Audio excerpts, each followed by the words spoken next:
Монголын топ аж ахуйн нэгжийг тодруулахдаа татвар төлөлт борлуулалтын орлого, ажилчдын тоо, хөрөнгийн хэмжээ, ашгийн хэмжээ зэрэг үзүүлэлтийг харгалздаг байна.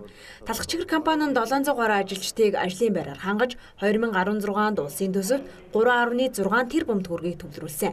Мөн 2016 онд эрүүл мэндийн хамтаа хамтран хүн амыг эрүүл хүнсээр хангах үйлсэд бодиттой хувь нэмэр оруулан компанийхаа нийт бүтээгдэхүүнийхээ давс сахар, тосны агуулмжийг дунджаар 13 хүртэл хувиар бууруулан ажилласан байна.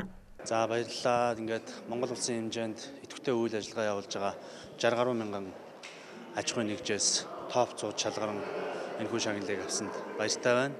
Тэгээд энэхүү топ 100 аж ахуйн нэгжийн маань нийгэм төр засаг маань зөвөр үнэлж энэхүү шагналыг манай Талхчгэр компани хамт олонд өгсөнд нь бол бэлгшээж байна. Учир юу гэвэл энэхүү шагнал маань ганцхан манай Талхчгэрийн биш, нийт манай Талхчгэр компанийг сонгон хэрэглэж байгаа хэрэглэгчдийн маань мөн энэхүү хэрэглэгчд маань амттай эрүүл чанартай бүтээгдэхүүн өгж байгаа нийт ажилчин албан хаагчдаа бас юуны төрөнд бас баярлалаа гэж хэлмээр байна. За түнчлэн Талхчгэр компани нь анхудаага ISO 9001 стандартыг хэрэгжүүлэн ажиллаж байгаа төдийгүй тус компани лаборатори хамгийн сүүлийн үеийн стандартыг хэрэгжүүлэн ажилладаг байна.